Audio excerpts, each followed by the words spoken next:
Hi guys, welcome to How to Solutions YouTube channel. In today's video, I am going to show you how you can apply for YouTube monetization. Before getting into this video, must subscribe to our YouTube channel and click on the bell icon. So the first step you need to do is to open YouTube, and then you need to click on your channel icon in the top right and click on YouTube Studio. Once you are in YouTube Studio, you simply need to go and tap on monetization.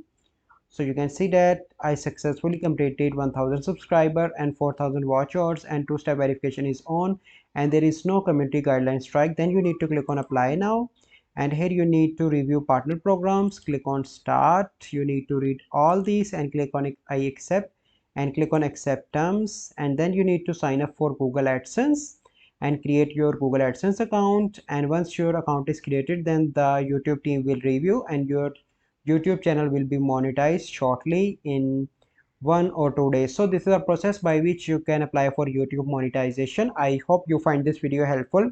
If you find this video helpful, must like this video, subscribe to our YouTube channel for future videos. We'll see you in the next video. Thank you. Have a good day.